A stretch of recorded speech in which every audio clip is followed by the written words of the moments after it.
Hello everyone.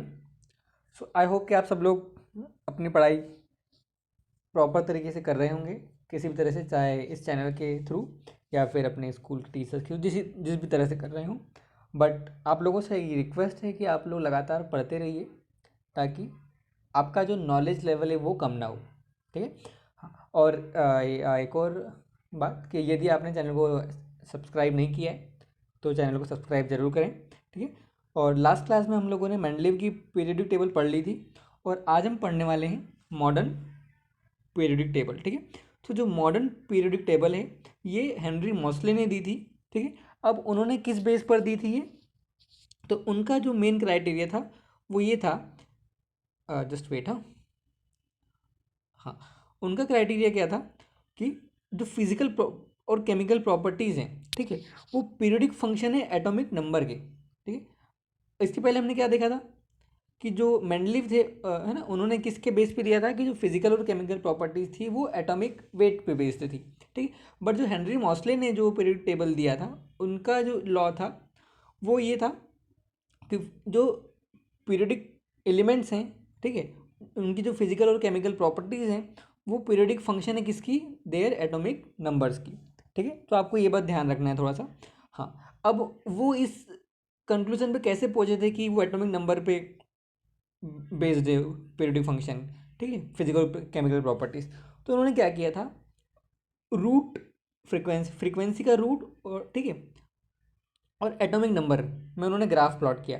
तो जब उन्होंने फ्रीक्वेंसी का रूट और एटॉमिक नंबर के बीच में ग्राफ प्लॉट किया तो उन्हें स्ट्रेट लाइन मिली। ठीक है। और सेम जब उन्होंने इस फ्रीक्वेंसी और एटॉमिक मास के लिए उन्होंने ग्राफ प्लॉट किया तो उन्हें स्ट्रेट लाइन नहीं मिली। तो जब उन्होंने root V versus atomic mass को लिया तो उन्हें स्ट्रेट लाइन मिला है। ठीक है। मतलब इसका मतलब क्या था कि वो जो फ्रीक्वेंसी है और वो जो एटॉमिक मास है वो किसी तरह से रिलेट कर पा रहे हैं प्रॉपरली, है ना। स्ट्रेट लाइन था मतलब पीरियडिक होना। ठीक। तो इसीलिए फिर उन्होंने जो अपनी मॉडर्न उन्होंने पीरियड टेबल जो दी, उसके लिए जो उन्होंने लॉज को बेस रखा वो क्या था कि जो फिजिकल और केमिकल प्रॉपर्टीज़ हैं वो एटॉमिक नंबर की पीरियडिक फंक्शन है। ठीक है। तो इस बात को आप ध्यान रखिएगा। हाँ, तो इसी को हम बोलते हैं periodic law, modern periodic law. ठीक है। अभी करंटली जो हम पीरियडिक टेबल पढ़ते हैं उसको हम बोलते हैं long form of periodic table. उसमें हम क्या देखते हैं कि 1 से लगाकर 18 तक इस तरह से ग्रुप है ना। तो एक और बात आपको ध्यान रखना कि जो हॉरिजॉन्टल है उनको हम क्या बोलते हैं, उनको हम बोलते हैं पीरियड्स। और जो ओल्ड फॉर्म था उनमें हम उसको बोलते थे सीरीज बोलते थे। ठीक है। जो ओल्ड फॉर्म हुआ करता था उसमें हम उनको क्या बोलते थे, सीरीज।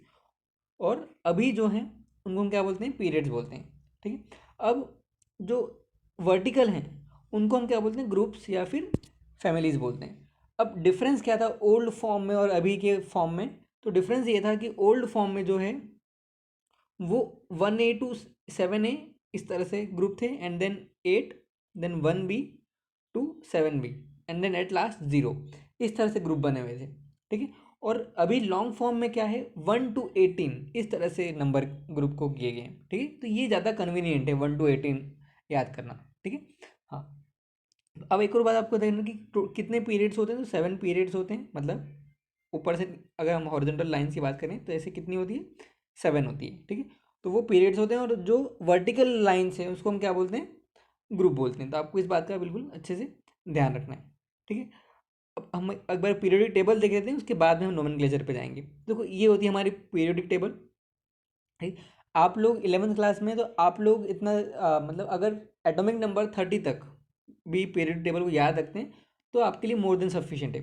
अब देखो ये जो ये 1A 2A जो दिखाई पड़ रहा है, 3A 4A 5A 6A, है ना, ये क्या है, ओल्ड फॉर्म था।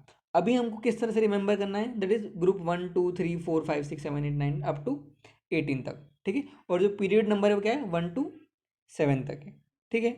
अब थोड़ा सा इसमें और हम जो क्लासिफिकेशन है पीरियड टेबल का इसको हम आगे पढ़ेंगे। ठीक है। उसके पहले हम देखते हैं नोमेनक्लेचर जो किसके लिए होता है, 100 से ऊपर जिसका एटॉमिक नंबर है उसका नोमेनक्लेचर किस तरह से किया गया जाए हम ये देखते हैं। ठीक है। बहुत ईजी है, आपको बिल्कुल भी इसको कभी छोड़ना नहीं। ठीक है।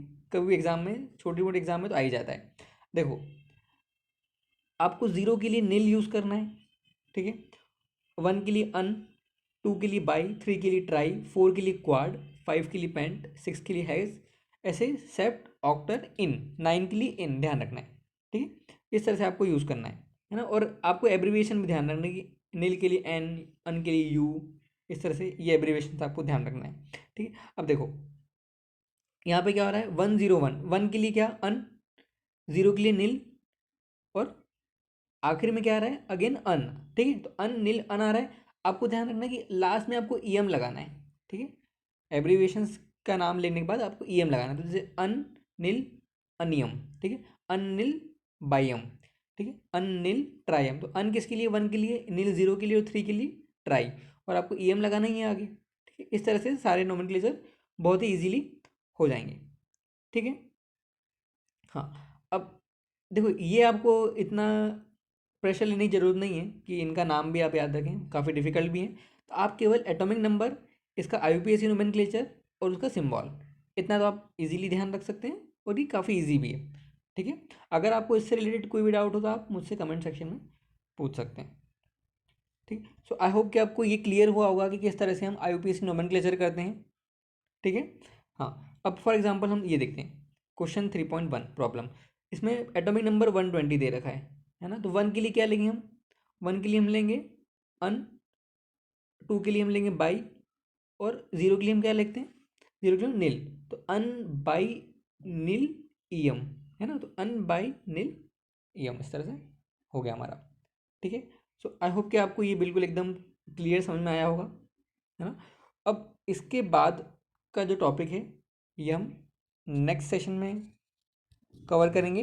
तो अगर आपको वीडियो पसंद आया हो तो चैनल को सब्सक्राइब करना ना भूलें। Thank you, stay safe, happy learning.